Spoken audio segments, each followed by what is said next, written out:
porto, sì.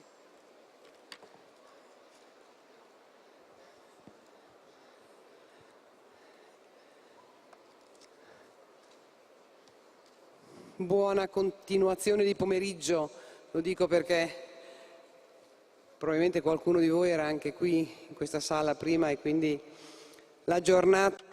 Welcome. Now, I wish you all a fruitful afternoon, rest of the afternoon. I think some of you have been here already in the previous event. Anyway, I think that at the Rimini meeting we have a long-standing tradition of presenting the latest book by Don Giussani. Now, for this year we've decided that the presentation of this book will take place no longer on the last day, on the Saturday, but rather at an earlier moment during the week, and this for several reasons. One of which being that, and I would like to explain why, and it will help you to understand the great value of this meeting. What is depicted in this book can be defined as follows, and then the speakers will either confirm or say whether they agree or don't. It's as if the contribution and the tale of the contribution that Christianity can give to this emergency for the human person. So the text, the book which we're here to present, has a very central nature in connection with the meeting of this year.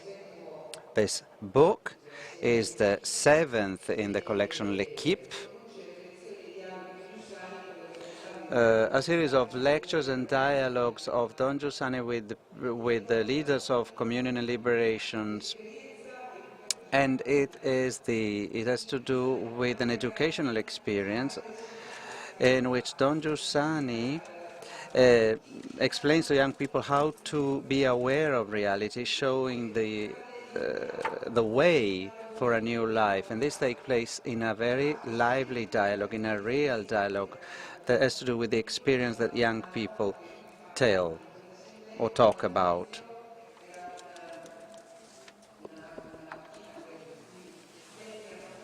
And I remember that on one specific morning, Don Giussani invited the young people to be very brief and succinct in their intervention and to be complex at the same time. And I was very much struck by the use of this idea, problematic or complex, because only when you are confronted with a real problem and only when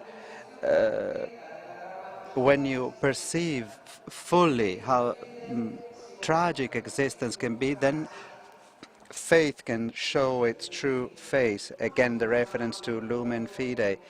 And this is not just something that we do because we are in the darkness, but simply because being confronted with problems and the challenge of Christianity, and I'm quoting from the Lumen Fide, can show to what extent faith can enrich our existence in all its different aspects. And Father Giussani has always educated us in this way. So the fact we do not have to comply with rules only, but first of all, he indicated to us what it means to have the love of Christ in our life by accepting and understanding the possible miracle of our ever-changing daily life, our changing life. We've heard many testimonies these days. For instance, our Chinese friend, John Waters, Father Pepe, Claire Rie, a testimony that we heard today. Now, for those of you who have eyes to see and are ready to listen, I think we're over halfway down this meeting, and I think that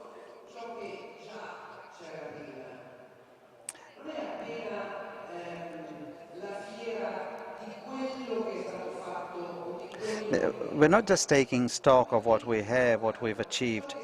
This meeting is clearly showing what is taking place, what is happening these days. Last night we had things that until yesterday morning we didn't have in terms of encounters, in terms of relationships, in terms of a better knowledge of reality. Many things are taking place, and every day there's something new. Maybe you've read in our daily quotidiano meeting, they interviewed Mr. Maffellotto, the director of the Italian weekly L'Espresso. He says we need to go out of the bunker, open our windows to see the moving, changing realities. This emergency urges us to watch far to build and improve our future.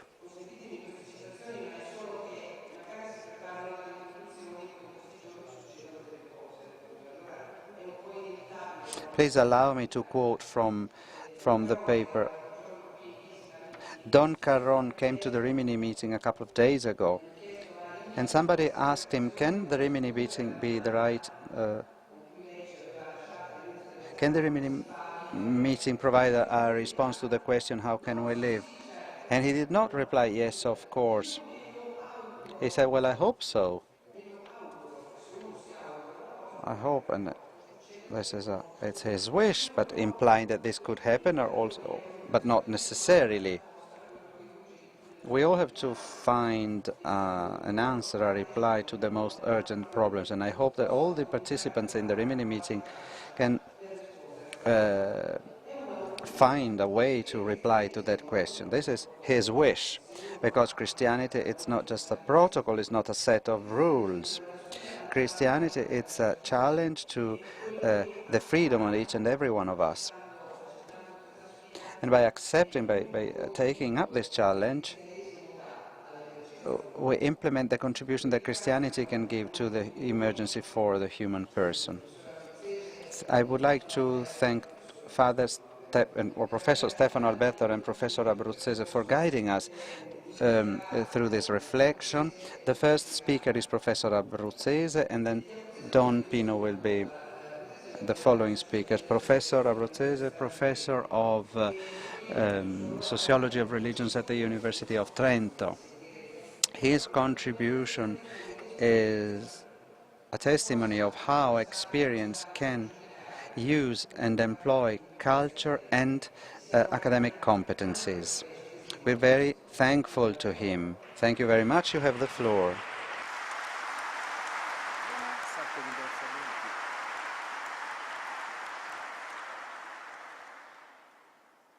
Beh, la prima.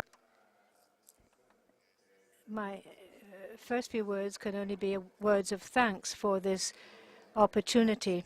For me, this is the start of a journey. I started studying with Comunione e Liberazione many years ago, and at the end of the 1980s, we were looking at the movement of Comunione e Liberazione, me too, for its visible presence outside the usual arena occupied by Catholic associations.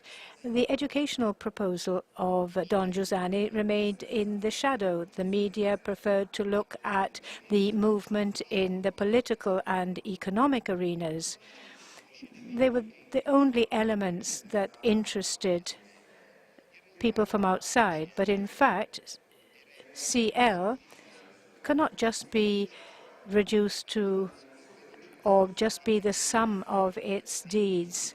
And this was something that the observers of the time tended to sideline.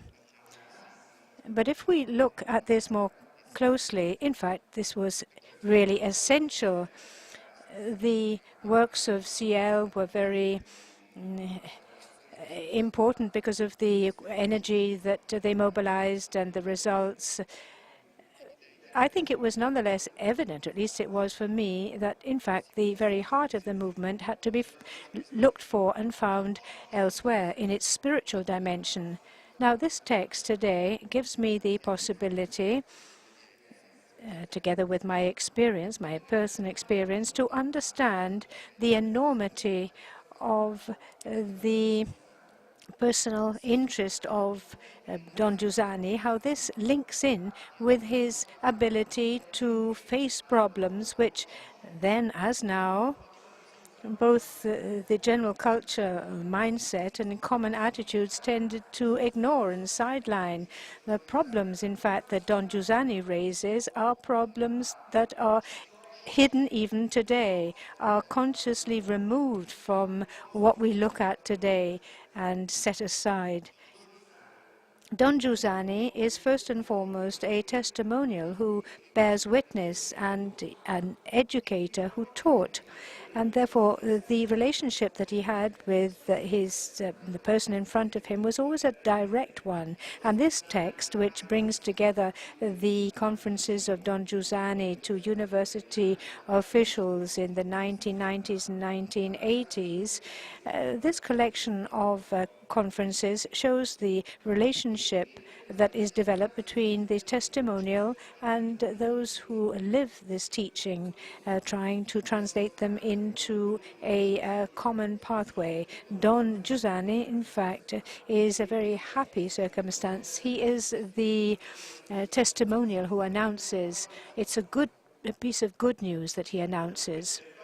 Now, to understand why the content of these meetings and conferences is very important, we have to, as sociologists must, review, briefly at least, the contemporary crisis of everyday culture. I think only in this way will we be able to understand the importance of the educational program of Don Giussani and how many people followed him on this path.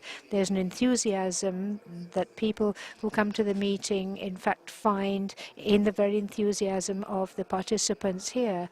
And this is the enthusiasm that was instilled by Don Giussani in his educational system. Now, I have to start with facts as a sociologist, and there is one fact I think we can look at. Some facts are very eloquent, and they render visible an otherwise overshadowed situation. Let me first of all give you a fact, what we can define as a silent revolution within the modern age. And what do I mean?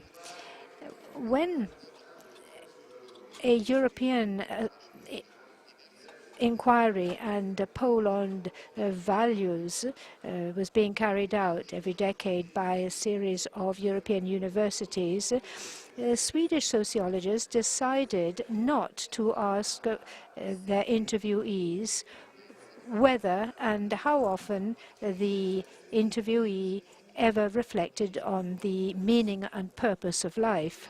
Now, this question was not asked because it was considered as being inappropriate and encroaching on private life, and therefore it was taken out of the questionnaire. This happened in 1999, 10 years after these conferences, and I think it gives us an idea of the extent to which the sense of life has been, in fact, ostracized by people. Indeed, so much so that asking questions about it is considered to be inopportune. The questionnaire removed this question not only in Sweden but in other countries as well. The conclusion is that no one will ever be asked any more about whether they question themselves about the purpose of life. Now, if a sociologist or group of sociologists decides no longer to ask this question because they think that it's inappropriate and rather invasive, I think is a key and shows an objective difficulty. In fact, because my colleagues have perceived that there's a risk of embarrassing the interviewees. I mean, because they don't, in fact, ask themselves this, and probably they haven't got a satisfactory answer to give, and therefore an interviewee would discover a void and would not take kindly to being asked questions of this type. Is this just a chance happening? Is it a marginal factor, this? In other words, is it an attitude, a detail that we could neglect? As a sociologist, I think it is not. We have been educated in praise of modernity. We have exalted the new condition of man that this brings about. We've seen modernity as being the empire where a free man was at the center, free of bonds and oppression. And therefore, at this point, there's a certain amount of embarrassment that we feel. At the threshold of the third millennium, in one of the most advanced countries in Europe, one of the places that it's an open sky laboratory for many aspects of cultural and political life, and the emancipation of the individual goes hand in hand with an embarrassing silence with regard to the very purpose of life. And I think this gives us food for thought. Perhaps this indicates an objective that has never been reached. Perhaps it's the proof of an embarrassing void, an emptiness. Can we say that modernity perhaps has succeeded from a technological point of view, from a political point of view in terms of achieving democracy, in terms of the economics with the free market, and cultural point of view, the total freedom of the subject, the individual? We can say this, but in fact it has not led to any anthropological furtherment of man. We can perhaps say that fundamental problems that were part of a shared tradition, perhaps taken for granted, but today these are problems which are just studiously avoided. Now, let's have a look at the text to see whether this is a grounded thesis or not. The first document that I would like to look at is one of the philosophers, the greatest philosophers of the so-called most postmodern thought, Jean Baudrillard. Baudrillard, 1980, in an item of an encyclopedia, therefore an authoritative work, says that modernity has exhausted itself. It produces nothing new, that is just re-elaborating all possible traditions. Modernity, Baudrillard says, was the first to break with the past and cut itself away from tradition, but has now closed itself within a new internal cycle. For Baudrillard, with the triumph of the consumer society, current modernity stands out for its ability to absorb all possible traditions, giving rise to change for change's sake. And here we have all forms of the past in modernity. Everything is recycled, the archaic, the folklore, traditional, and also religious developments. But nonetheless, all these are emptied of any substance. They are seen as equal cultures of equal worth. And here, for Baudrillard, this is change for change's sake, the merry-go-round of possibilities and hence reversibility. He writes, ideals, human values that modernity has given itself escape it. Freedom becomes formal, people become mass, culture is continuous change and exhausts itself in passing fashions.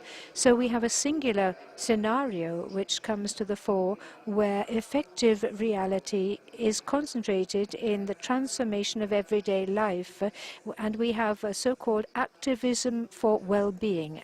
This is the phrase he coins, activism for well-being. In other words, being actively organized for one's own well-being. There's no need for sense or a sense of life. In this postmodern life and world where nothing more is expected, modernity, says Baudrillard, is reduced to the culture of the everyday, and that's another phrase he coins, the constant search for the quality of life which is found in representations expressed by consumer commodities, the dresses and clothes that John Waters talked about yesterday, the personalized use of free time, where you're going to spend your Christmas holidays. And even if Baudrillard doesn't say so explicitly, this transformation foresees and leads to another more important change for us. What is this consequence? to be able to accept and integrate every vision of the world, to be bourgeoisie in the morning and communists in the evening and so on, to be able to have be such activists of the well-being, advanced modernity must desubstantiate every culture. It has to disconnect every culture from any relationship with truth. Cultures, in other words, are cultural expressions. We sociologists talk about cultural practices. We owe to Alain Finkielkraut analysis of this particular aspect. For Finkielkraut, the cultural relativism comes at a high price because culture, seen as the education of the soul, knowledge of the world, is replaced by simple cultural practices which are all equal, one with the other. And we can choose the one that is closest to our heart and our desire, or we can cobble together a medley of anything. Now, if the different cultures are equivalent one with the other, there's nothing wrong about that. But you can say the same thing about the aims of life and the purpose of the existence. All these things also are equivalent one with the other. And especially also they're reversible. We can change a culture, put on another one, and so on and so forth. And because of this, the I today, and this is the first conclusion of interest, the I today doesn't have to impose upon itself anything, because choosing one cultural practice or another is something which doesn't matter, and it's a personal question to boot. But if the choices between one cultural practice and another don't make any difference, they can't also be reversible. Human relationships are also exchangeable by the same token. Why do people not get married anymore? Because no relationship is lived as definitive. No event, in fact, can ever undermine the independence of the individual. And for this reason, we see that there is no need to have to be. There is no regulation imposed on any person. And Gilles Povesky looks at this particular aspect of the problem. For Lipovetsky, we're in the society of post-duty. This is again one of the many terms that he has coined. These are technical terms that help us to explain ourselves. Lipovetsky says that nothing is compulsory anymore, nor is self-fulfillment obligatory. No body ever has to force him or herself to do anything for self-fulfillment, except on the basis of clearly perceived subjective gratification. Because I like it, you hear people say, because I simply want to do it. But there are other consequences of this postmodernism. If cultures are all the same and you can choose between one or the other, the disappearance of having to be goes hand in hand also with the disappearance of any search for truth. Why ever should we search for the truth? Why should we bother to find what is true with a capital T? So if no one is seeking out the truth to make him free, no one will ever expect that something or someone will come to free them. We're all free and have been free for some time. There is no freedom or liberalization which has not already taken place. There is no emancipation which we don't already have. So we arrive at what Daniel Hervieux-Léger calls the end of expectation, the end of waiting.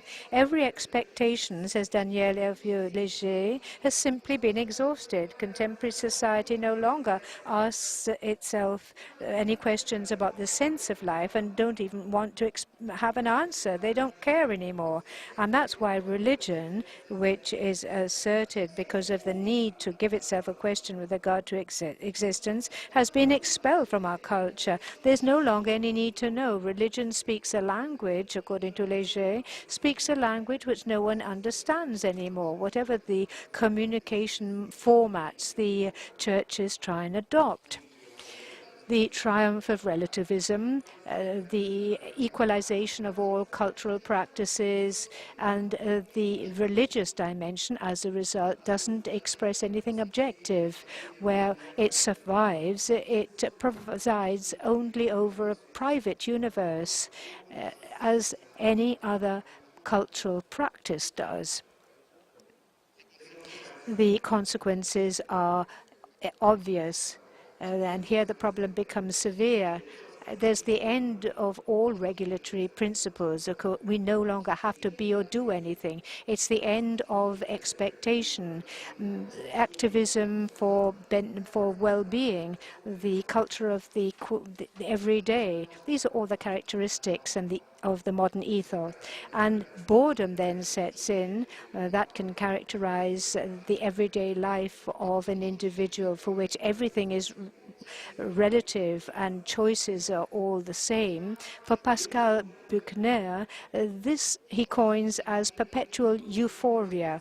And this is made up of entertainment and having fun as a distinctive criteria to indicate social success. Happiness acquired with any means and skillfully presented to others as an enhancement of one's own qualities is the best way of signaling social achievement. Successful people, in other words, and those who know how to enjoy themselves, they know how to surround themselves with objects which prove their competence, and their holidays are ever more personalized. The happiness that we see in having fun for these people is the most immediate and consistent proof that they have realized themselves. Alain Finkielkraut asks, up to what point does that person in fact have an I, have an ego?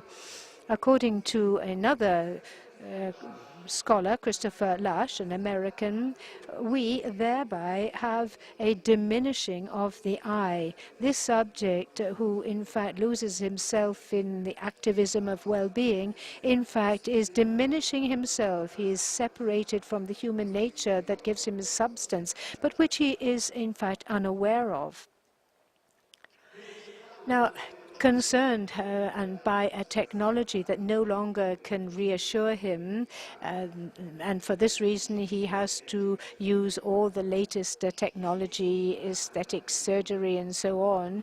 The sovereign of I, of early modernity, is now translated and becomes a minimal I. The first I, in fact, was concerned with emancipation. The second, in fact, is concerned with the quality of his life, the well-being of his everyday life, and what he can do to ensure this.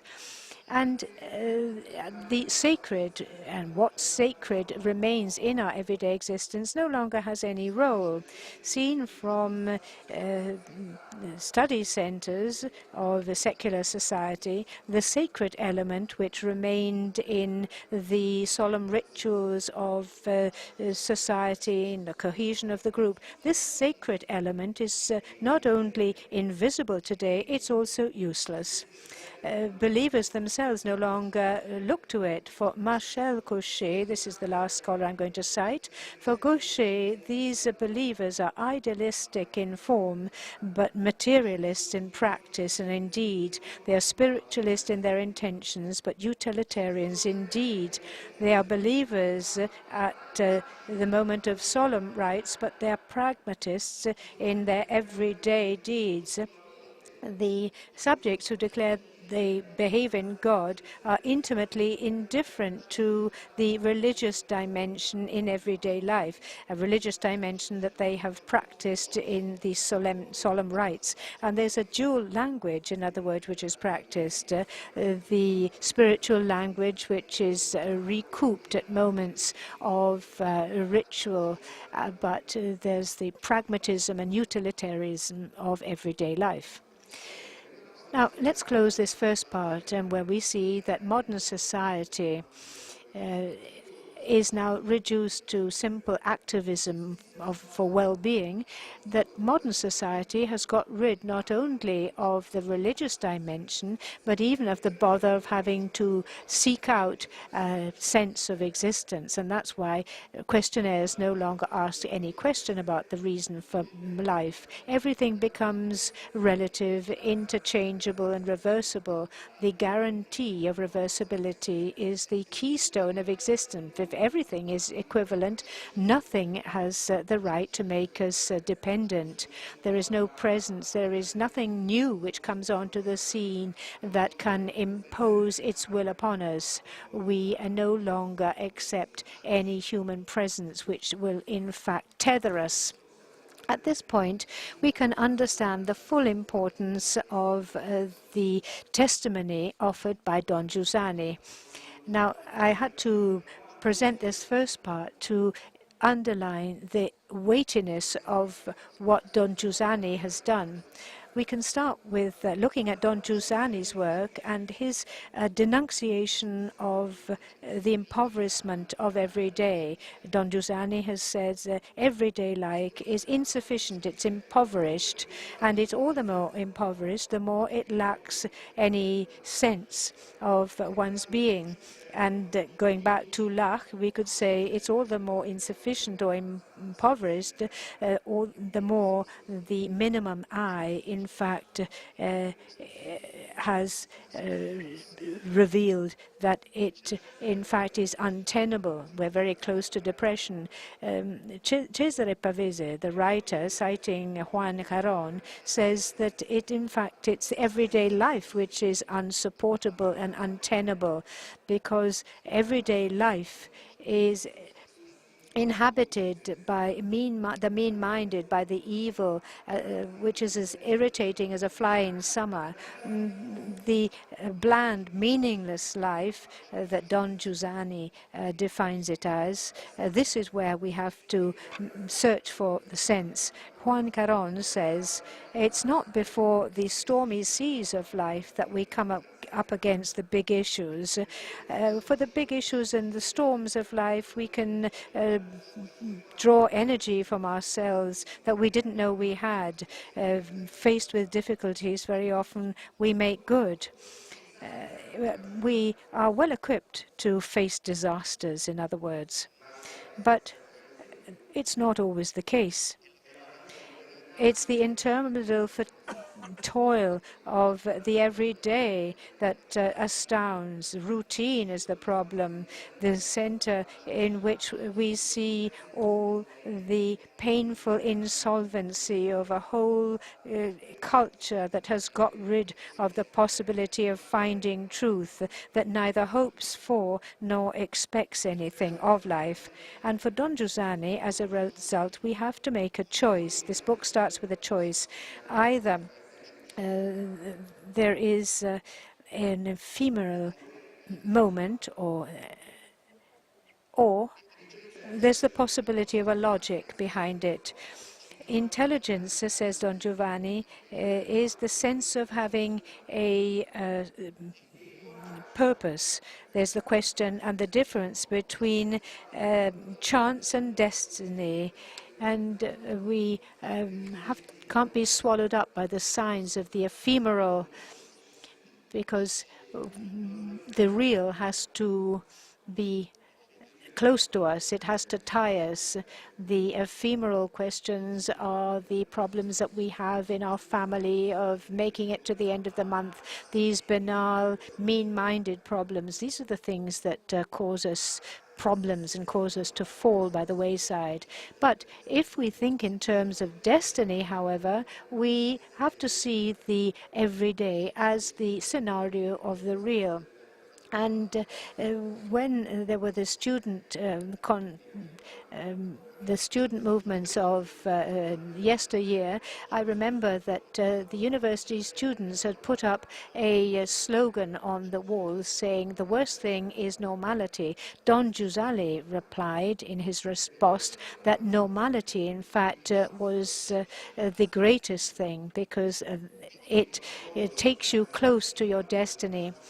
So Don Giussani answers the questions of everyday life and of modernity.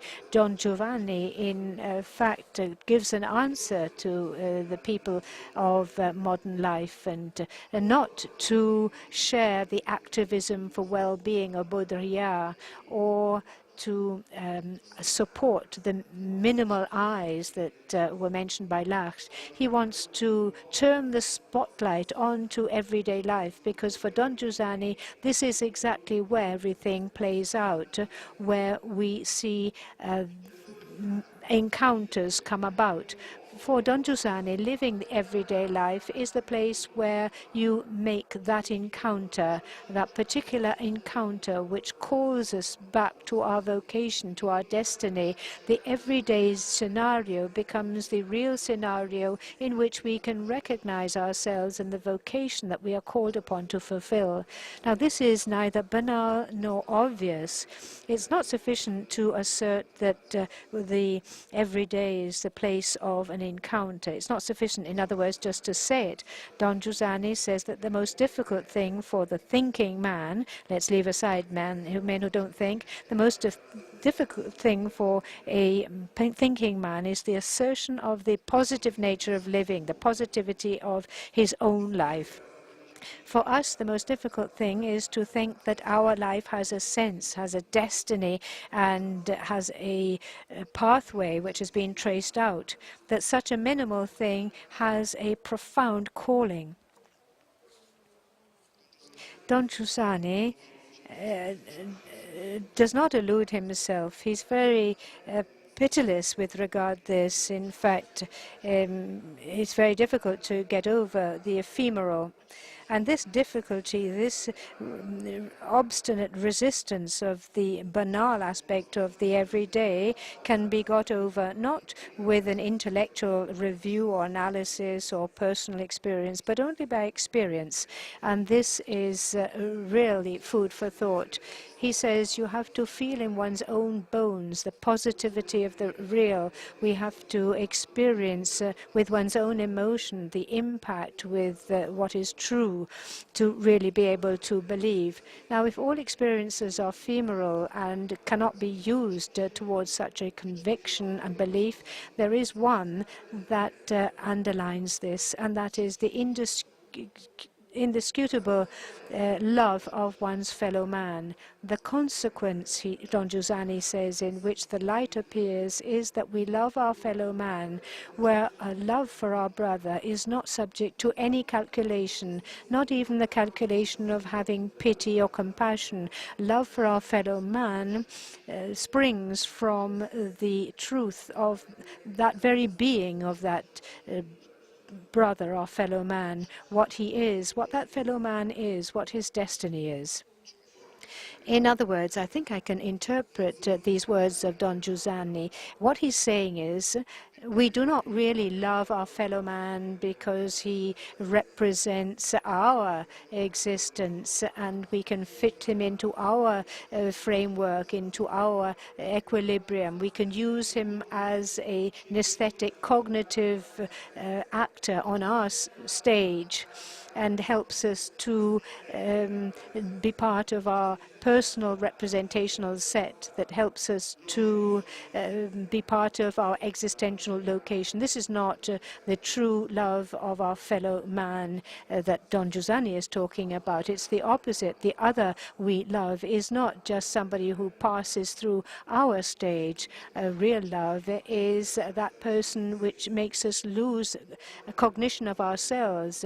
When we really love somebody, we forget about ourselves. Loving another person means recognizing that person for what he really is, for the desire that inhabits him, for what characterizes him, and for the vocation in which we are sent to him.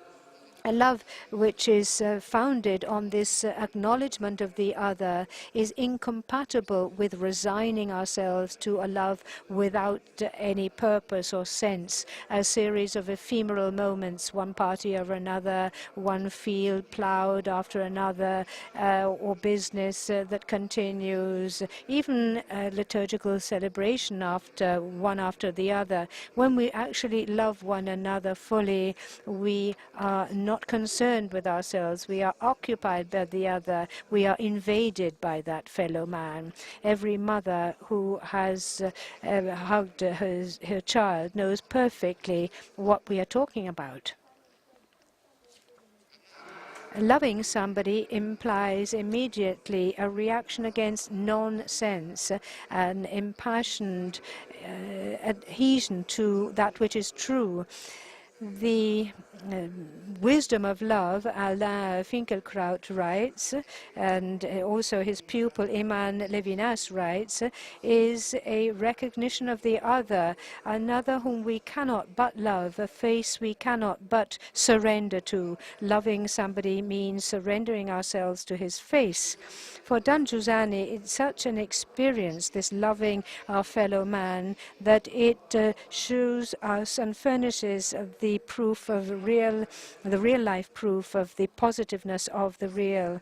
People who love, he who loves is never mean-souled, is always noble. The everyday is never banal in this case, like mothers that in fact see everything on the faces of their children. The experience of the positive nature of the real is something which is so difficult, but it shows that everything which seems so fragile starts from here, from this encounter with the other, which is so decisive.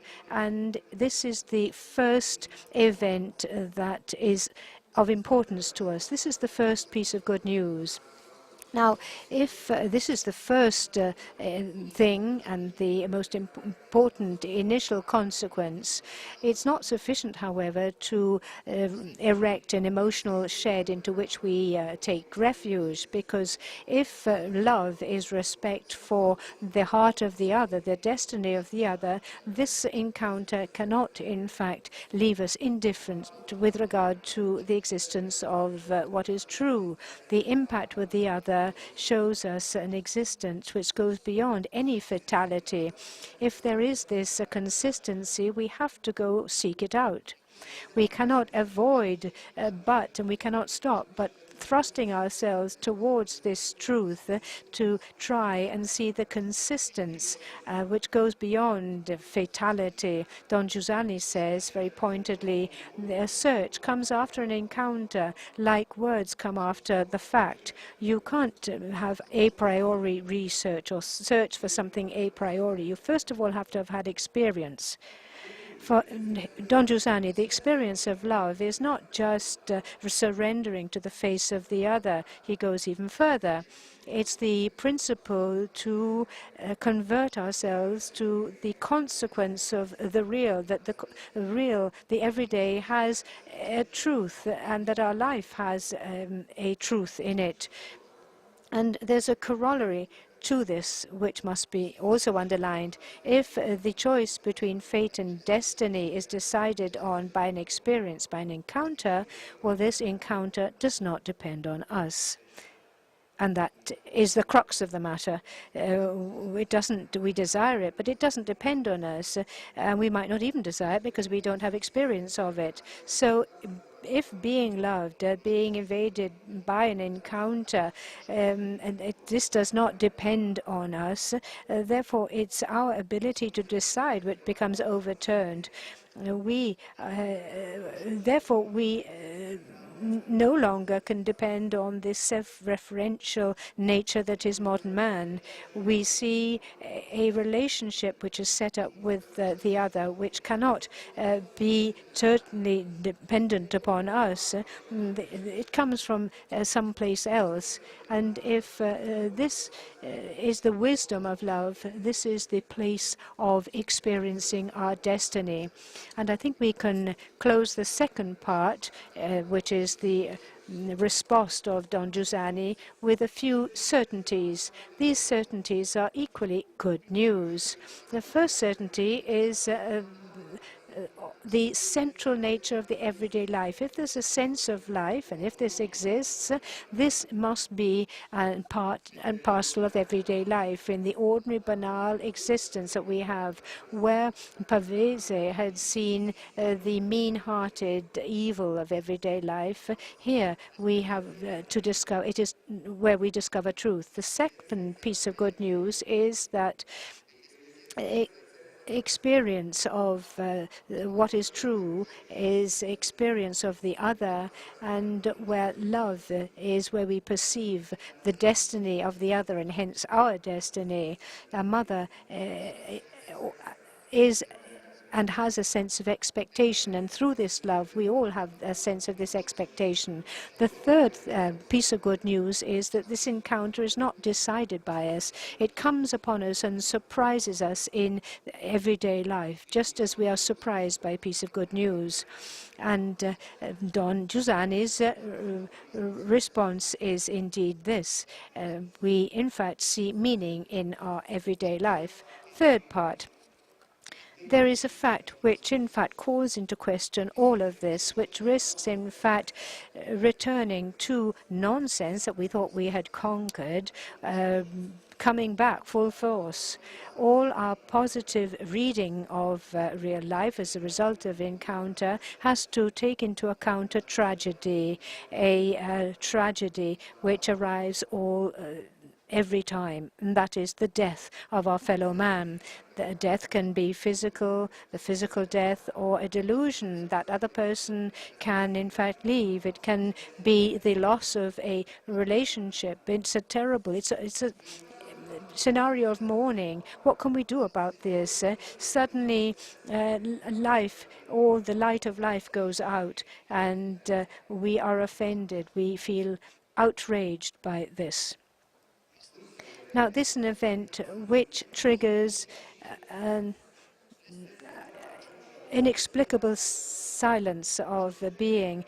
A human being is prisoner and slave to our mortal life.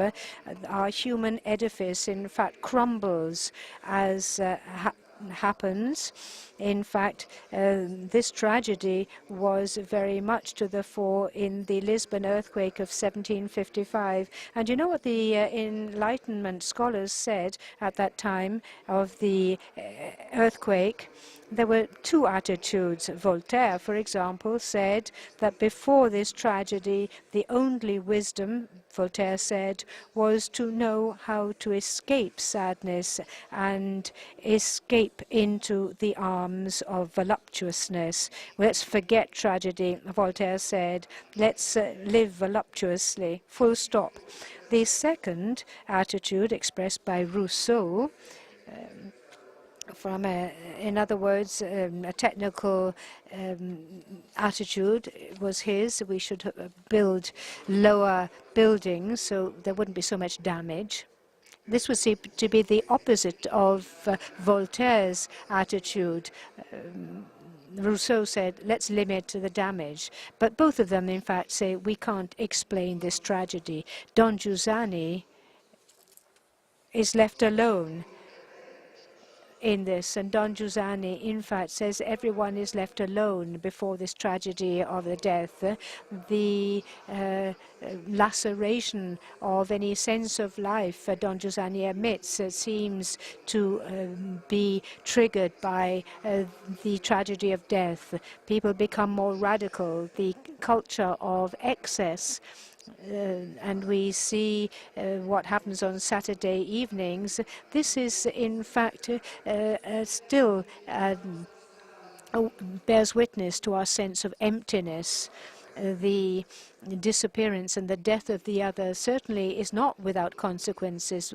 There is, Don Giussani says, the pain of those who remain. And Finkelkraut says we feel that we are survivors, but shipwreck survivors, and we immediately detach ourselves from the modern world. What can we say in front of these things that come to pass?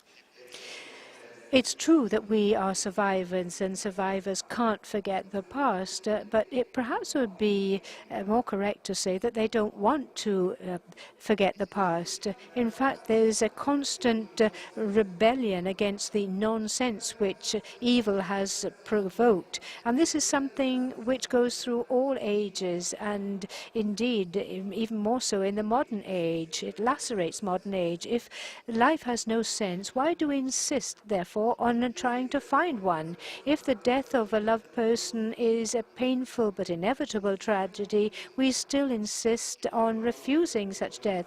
Why would a writer like Giovanni Pascoli, presented so well by Davide Rondone last year, so marked by family tragedy, introduces the songs of Castelvetro, and he says, I don't want these people to be dead, his poem says, referring to his parents. So why does Gabriel Marcel say that loving somebody means saying you will not die?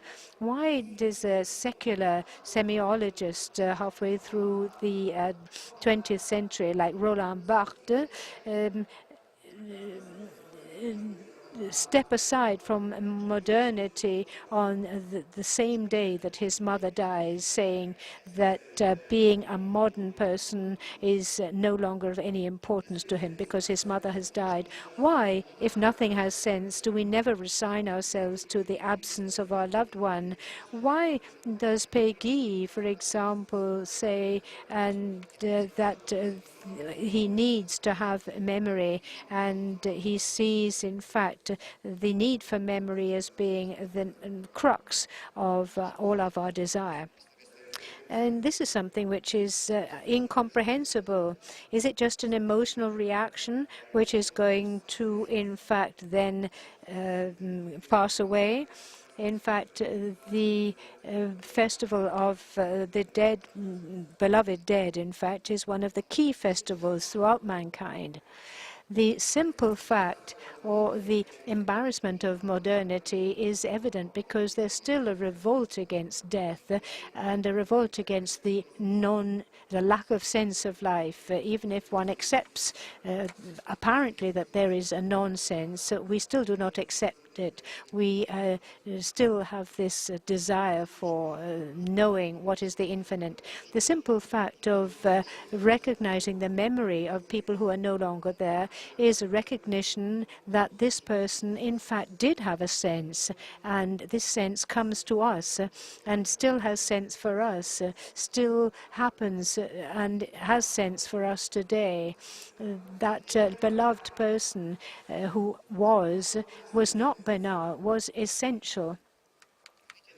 Now, recalling, having memory, means recognizing the non-banality of that person who is no longer there, means recognizing his being. But when we recognize the event of the other, we are brought back towards the whole problem of the significance of our existence which in fact is shown in the memory of the other. And this memory goes towards something, and therefore, by that same token, nothing is banal. What does Don Giussani say to that? Says, this is our common task, page 300.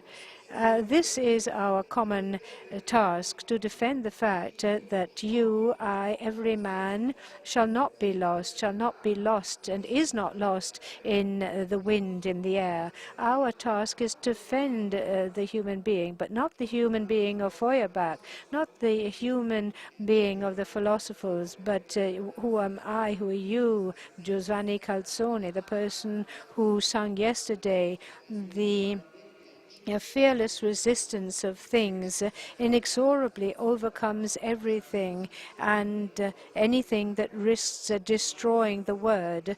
Giussani Calzone has gone to the other side of the river, and that is why he was very much present yesterday. He was present in the voice of the person who sang yesterday evening. Don Giussani says, Giovanni Calzone is no longer with us, but he is with us.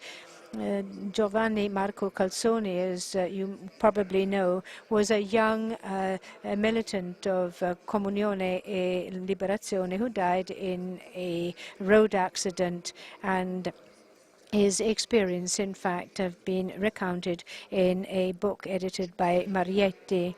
So, to cite Don Giussani, there is a fearless resistance of things.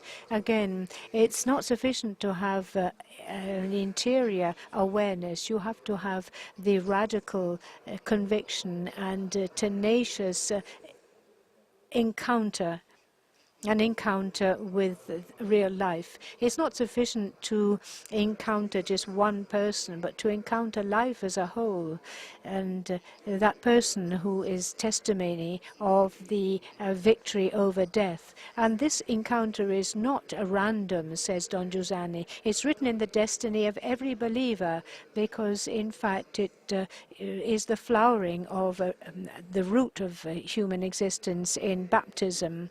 And this encounter is that of the encounter with the living church and the population of the living church, which is the water running in the riverbed. And this is the life that flows is not a simple multitude of believers and practicing faithful. No, it's the presence of an association of the faithful. The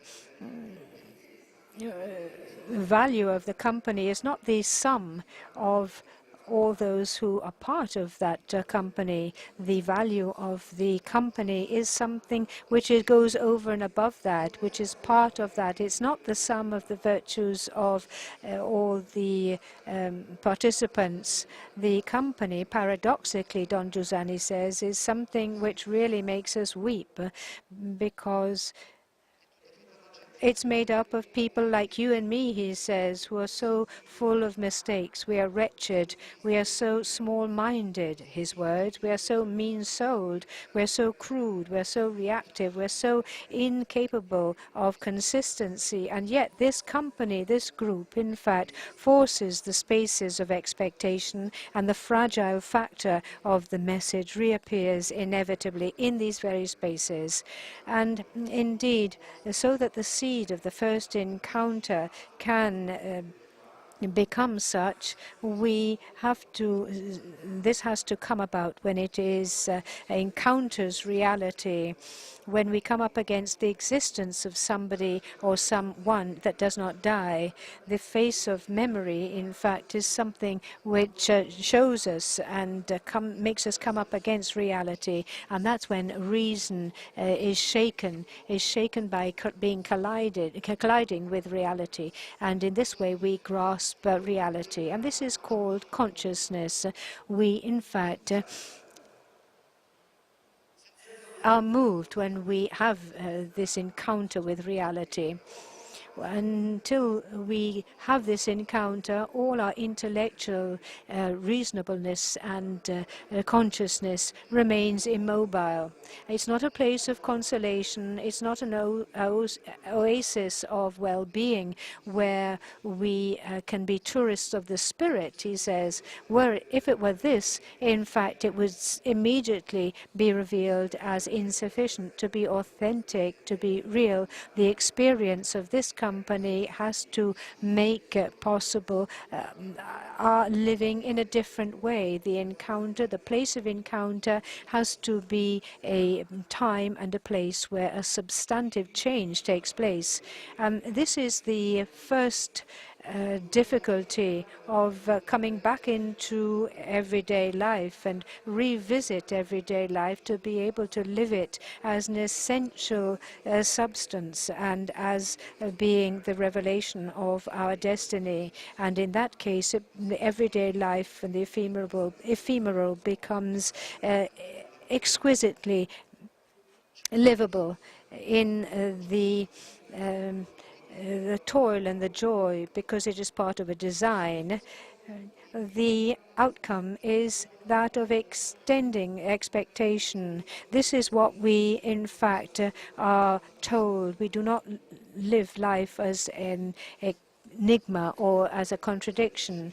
And in fact, we see that we are given back that sense of expectation that modernity had swept away.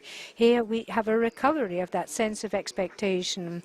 We do not have a resolution of our own personal interests, but a knowledge that the other, he who rose from the dead, will intervene to give back to us that which has been taken away, to fill the gap for a very clear reason, because he started to do so already. I mean, God has started something and he doesn't just leave off his task and go elsewhere. The recovery of hope, in fact, gives us true hope. Now, we expect with perseverance, John Giussani says, citing the letter of St. Paul to the Romans, the recovery of the dimension of waiting and expectation that was mentioned before and which modern man no longer has been made possible by the presence of hope. This reverberation, in fact, comes from the news of joy and happiness. For this to take place, all we have to have is to be sincere in our search. We have to be sincere in our hearts. And Don Giussani talks about a diaphragm of hope. If we seek out with a sincere heart, if a man asks with a sincere heart, the new heavens, the new lands will be revealed to him, and man will have already changed. And the minimal I of advanced, most modern man will become a man who will be able to relate to a different way. A minimal I who is engaged in simply activation for well-being, we have a new being that Don Giussani defines as being aware of his destiny and accomplishing his destiny. Don Giussani, in fact, sees that we can escape from the wretched banality of consumer life. And in fact, for that reason, they can be so joyful. The joyfulness that, in fact, is seen in the photograph that is on the cover of the book. So we can escape from the euphoria of consumerism and free time. We now can get back to that essentiality of expectation and waiting and affect. This is the prime mover. This journey is not a solitary journey. It is so structured by the experience of a significant relationship with a reality that does not die, that promises life in abundance. It's an experience which shakes reason, which moves the heart. And it is the discovery of this relationship that is the real event in the life of man, which takes upon itself all others, which gives sense to oblivion and banality, taking it back to the light of a promise which is already in being fulfilled. So we come to the end of this disquisition with the word promise. If we desire this, it's because we have discovered that somebody loving us has promised us something. There is no declaration of life which is not a declaration of a promise. I promise you, trust me, I will not betray you, I will be there. Somebody has therefore promised us something, and this someone we can no longer forget. And for this reason, we are all waiting with confidence, with a sure trust. Thank you.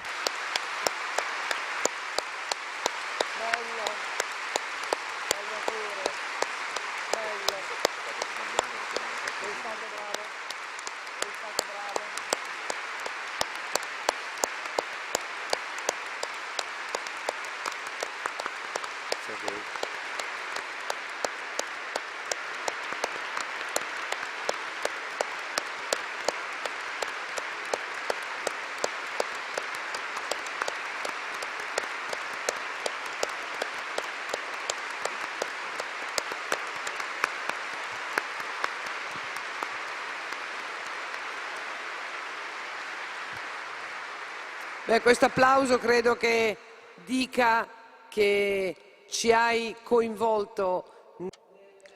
Thank you very much. Obviously, this applause testifies to the fact that you've been extremely convincing and you have really involved us all in this work of reflection. You showed us the way to an ongoing reflection. I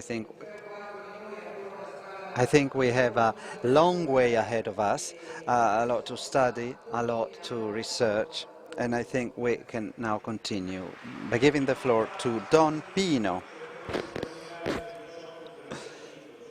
Now, I will end in, let's say, maximum 25 minutes, just that you know it for practice. Now, let me tell you the following. Two things, also in an attempt to explain the title, and I will mention Wittgenstein. Christianity, it's not a doctrine, it is not a theory of what has been, of what will be of the human soul, but rather the description of a real event in everybody's life.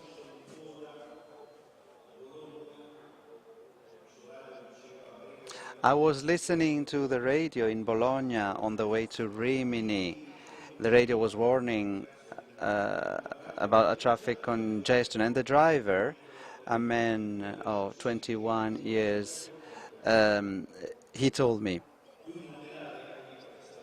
Now, he was driving, but when we got to Rimini, at page 97, when you look at your life and you find the meaning of your life, then you raise your hands like somebody who's very hungry or very thirsty. And if you do not raise your hand, unfortunately, because you're already dead, you're dead as a human being. Therefore, this yes to my brotherhood and to my friendship with you is full of questions. It's not necessary that I'm always aware. When we praise all together, if you remember Psalm 131, then emotion fills everything, and I think of him, or I think of you, and I think of all the people who are present as if they were belonging to myself, and you are part of myself. And there is no definition of myself without you, without all of you. Without you, whom I do not know, or rather that I do know, I know in the deepest sense of the word, I am one with you, although I do not know you in psychoanalytic terms or psychological terms. Anyway, that friend of mine told me, Father Giussani,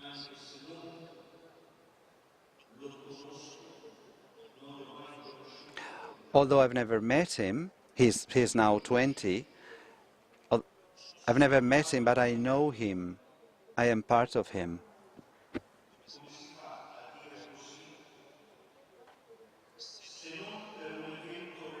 Obviously, there's a very real event behind this.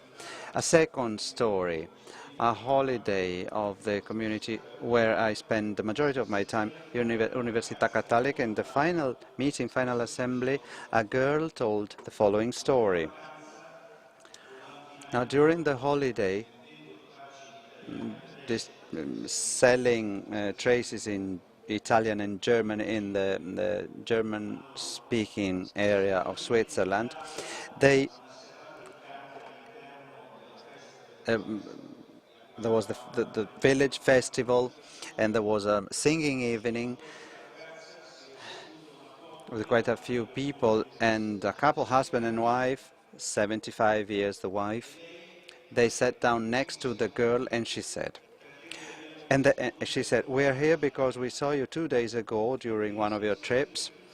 We've been watching you climbing the path, completely silent and completely free. It was obvious that you were not obliged to do so. How can it possibly be that people in their 20s decide to live in silence?" And she attempted to explain the meaning of silence, but since she was not fluent in English, she didn't succeed. And then the singing started, and after 2 songs, this lady said, "Now I've understood.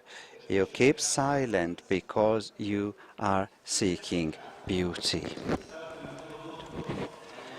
And then the 3rd song it was a socialist song, and the lady, "Well, how can it possibly be a socialist song?" And then the boy goes on to say, it was a song called Ferriere, a very socialist song, a very naive type of socialism that had to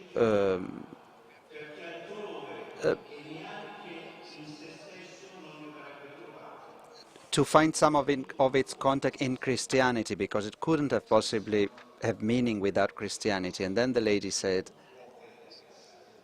you can't have possibly, this is not something that it's not the fruit of your mind, it's impossible. And then naive socialism asked the girl, "Who said this?"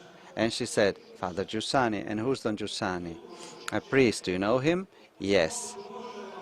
"And can I meet him?" "No." "Why?" "He died." "So why do you know him?" "Because he left us so many books, so many writing, and also thanks to Carron, the Spanish priest who is now the spiritual guide of our movement." And then the lady didn't say much until the end of the evening. She then talks to the girl again and says, "You rescued my life. Oh, you saved my life. My husband and I are atheists, but for the first time of my life, I now know for sure that God is real. And the rest of my life,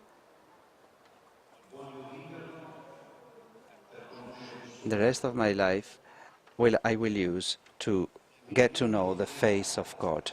Something very real, a real event in everybody's life, in our life. Young men and women who were not even born in the 90s, who are now able to say, I know him. Father Giussani knows me.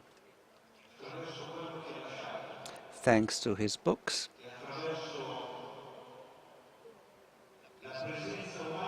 And thanks to the human presence that they left to guide us, because, I mean, this book, maybe,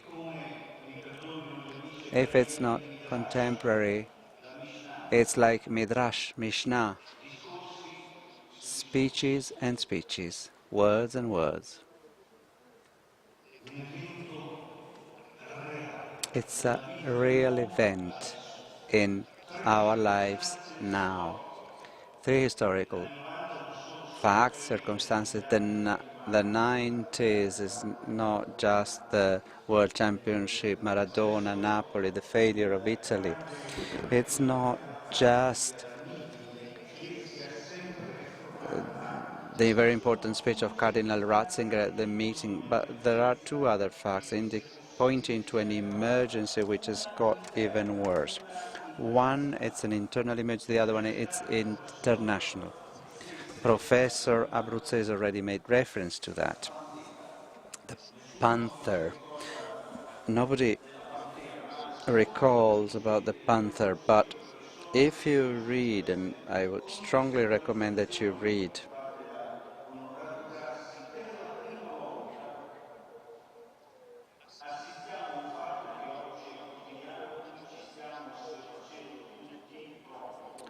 for the first time, we witnessed the fact that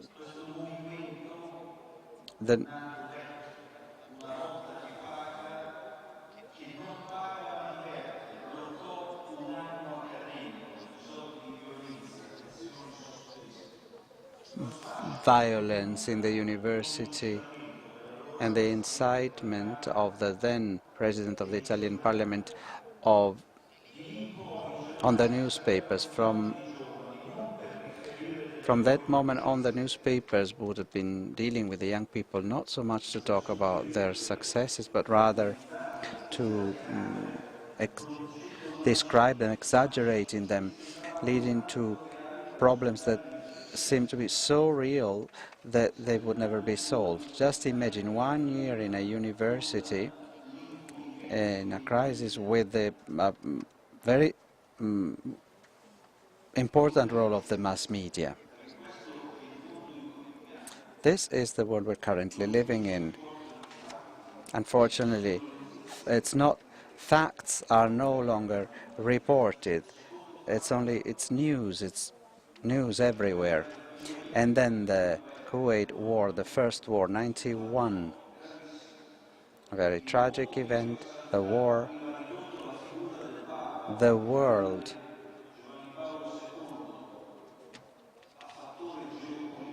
that had considered John Paul II as a geopolitical factor who had greatly contributed to the fall of the Berlin Wall together with President Reagan. He condemned the war, and the Pope is put aside, is overlooked. Christianity supporting the West, the Theocon attempt. Theocon, many followers, including among us sometimes. And these are really manipulations of the Christian events worldwide. This tragic marginalization of John Paul II because he did not obey to the West, and he denied that these conflicts were clashes of civilizations. He denied that these clashes were religious conflicts. Unfortunately, we've forgotten about these things, but those things were really signs of an emergency, the emergency of an awareness of what was going on and the implications for each and every one of us. And then something else extremely important. And remember that the latest equip is the first international equip, many languages. We don't even know in what language to pray. We all start speaking Latin, but I was in Germany at the time, and I remember that Father Giussani sent us all out to the world. It was the beginning, so we were all very young, in our 20s, very young families, and we had Europe, we had Latin America, but it was also the year with the dream of youth, Siberia, 91. If you remember our beginning.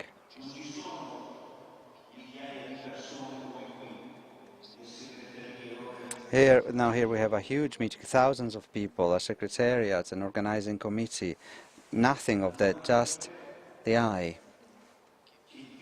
And I hope you're able to understand the intensity, the vibrations. And we needed the reason of this beginning, which is so well described, depicted, and this is highly interesting, in a terrible international climate for the Church. I think 91 will remain as the beginning of that highly sophisticated form of persecution, which is not a violent form of persecution. We've heard about the Russian today, but rather the marginalization, the ideological diminishing of the despise for religion. A relationship where you could actually feel and see that within the university there was this nothingness. It was the exaltation of a protest for the sake of protest, destroying the right to study and learn. Well, in that type of climate, this big kind of flyer of 91. And if you remember, Veronique Becky next year will be paying tribute to her after 100 years, after her death. So this is not just a moment, or a very bad moment for Christianity. It's a world without Christianity. It's a disaster, and our own miseries are no longer Christian.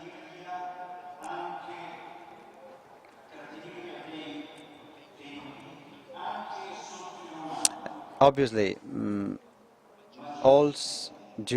Roman times, people were nasty, but then Jesus came, and he did not waste his years talking about how nasty people were. He changed things radically. He created Christianity. So he's not pointing the finger and blaming people. He saved. So he did not accuse, he did not put the blame on anyone, he just saved the world. Now somebody might accuse Beghi of a religious choice, but Father Giussani asks himself, what does this mean? Now I promised that I would end at 6:35. Anyway, what is the meaning of practicing Christianity? Now, I said yesterday, today we have the grace of Pope Francis, which is a great gift for our modern church. We have the great luck of having the former Pope Benedict, and out of all the encyclicals, in all the encyclicals we can find evidence of what Christianity is, but in the 90s, or in the year 1990,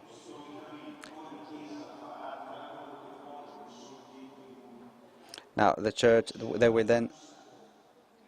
will say what they want, but Don Giussani said that Christianity is the link that Jesus Christ establishes with you, not that you have with Christ, but that Christ has established with you.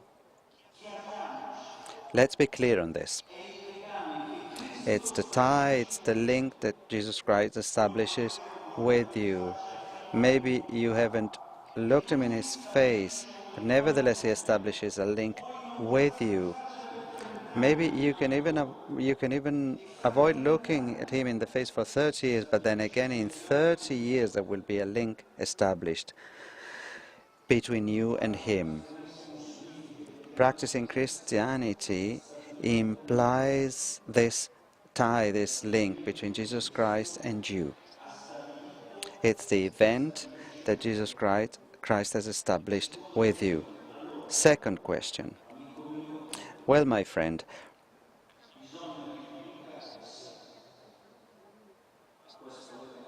you have to accept this link or this proposal. It's a choice for existence. It's a decision, it's a choice, it's a yes, that you are ready to accept this link that Jesus Christ has with you. And if you say yes to this link that Jesus Christ has established with you, then you are no longer alone. You are together, you are in a community, in a group. But think about it, who can say yes?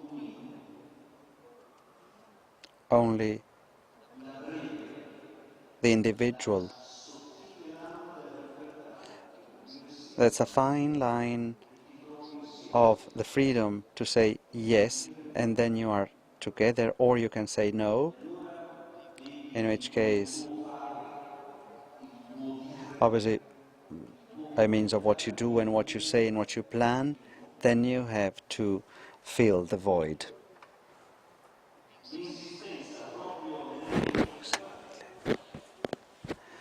And in the equipe,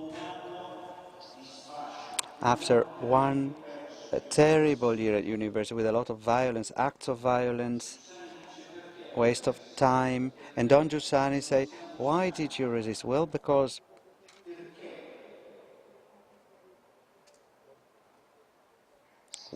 why did you resist? Because we are happy. And what happened with you is very close to a miracle, revealing the truth of your human nature. What really counts is the subject, or the human being, but the human being which implies the awareness of an event. Che misura l'incremento del movimento. What measures the increase of movement? It's the education to faith of the human person. Acknowledging an event which is now history.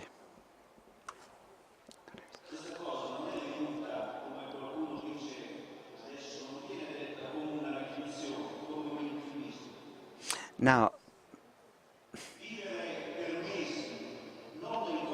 I mean, living for months without any comfort, living within a university where the classrooms are set on fire, no classes, organizing among ourselves without teachers. All the teachers were gone. There's not much that you can do. People not defending you. The newspapers like Corriere.it or Repubblica.it, they come and then they make films and they show. It was fascism, if you think of it. It was not democracy. Dove si gioca tutto nella persona, ma la persona... So again, the human person, who's the subject, who is the I? It's acknowledging a fact, acknowledging an event which becomes history.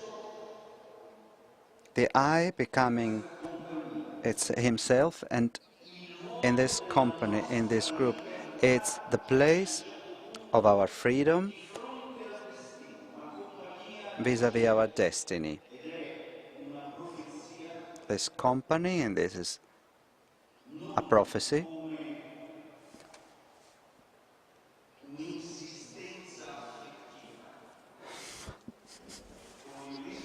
it's not like enough.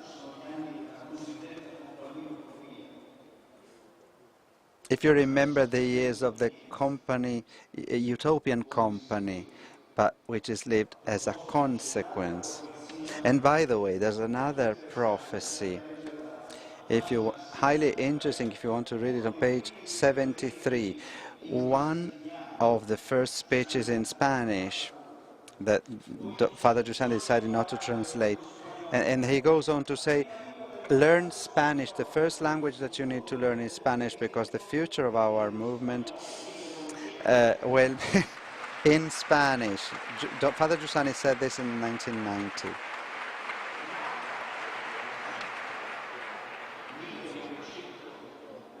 (1990), mind you, 15 years earlier.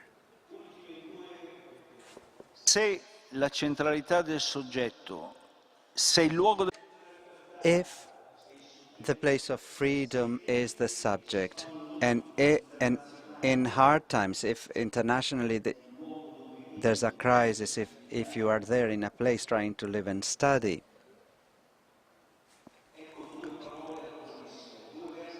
now two very topical words, two verbs that you find on page 142. This is an ongoing activity. It's a path which started in 96 in Equip, from utopia to presence. Time has come to find a new meaning for the word presence. It's not that you don't want to do something. If you think presence is the cooperative, presence is the community school, presence is the testimony, but you have to take away from the word presence all of this expressivity, because presence lies within the person, only within the person. Presence is an argument that coincides with yourself. There were several thousands here, or in New Zealand, very few, or in Siberia, even fewer. Nevertheless, presence is the person.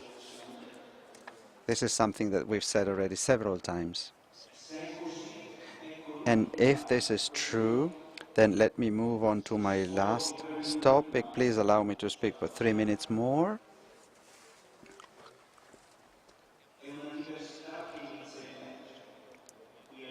There's a new emerging diversity. Here at the Rimini meeting, no need to explain that concept, but this human diversity, what is it? This human diversity, which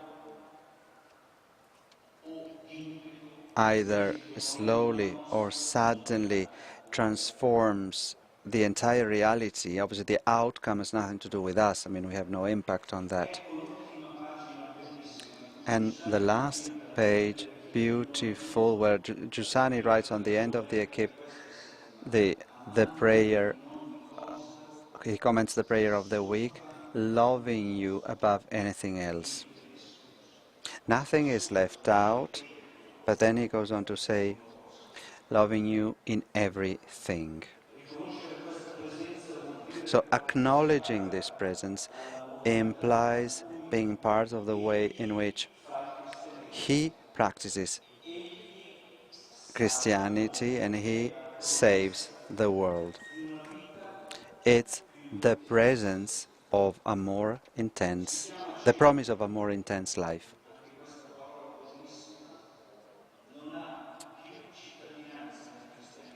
It's the center. It's again a word that no longer belongs to Christianity. Sorry, not center, 100, loving 100 more myself, my poverty, embracing my misery, my poverty, desiring and aspiring and walking 100 times more intensely to my destiny, loving men and women hundreds times more, love your companion hundreds times more,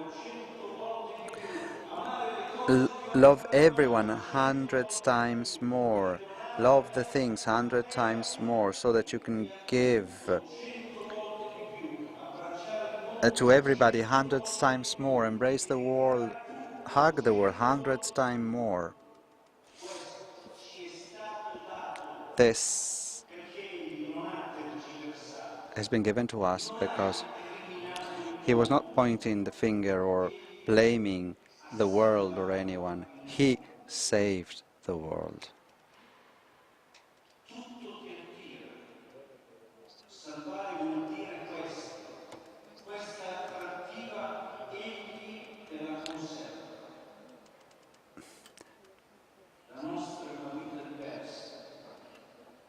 Ours is a different life,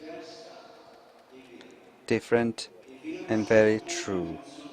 The true is opposite of false.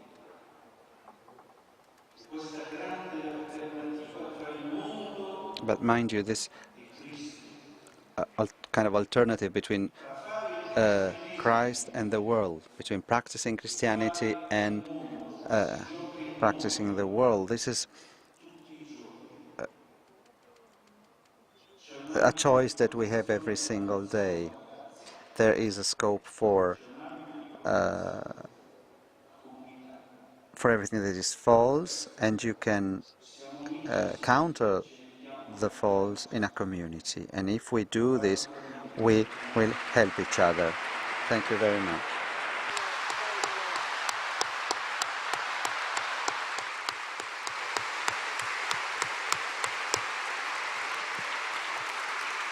Scusate, fermatevi 3 minuti ancora. 3 more minutes, just 3 more minutes, if you can, please. I have stolen the applause from Don Pino only for this reason, because this morning what happened was this.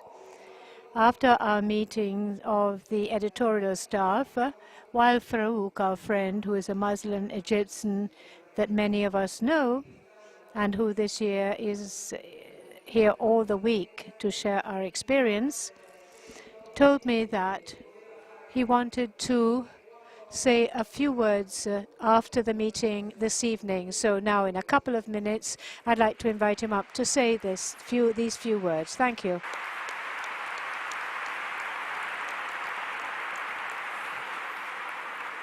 Buonasera, cerco di parlare la vostra. Thank you very much. About 1 month ago, several Egyptian churches were attacked by the extremists. Nine churches have been burned, and 16 Christians were killed. The Muslims have launched appeals to take to the street and protect the churches, protecting with their bodies. The Christians turned down the offer of help of the Muslims, saying that churches can be rebuilt. But unfortunately, the same is not true for your lives. My student, Marianne Jiménez, who will soon become a Franciscan nun, after the terrorists have burned the church and the monastery, she went to the burnt building to pray for the good of those terrorists. Another young Catholic physician, saying that the Catholic world was looking with indifference at what was going on, he wrote to me saying we, the Catholics, are considered of a lower quality, second class. My Christian friends, Semech Nassin, Marianne Imen, they need that their suffering is recognized. They need to feel your solidarity. So please let your voice be heard and sign this appeal.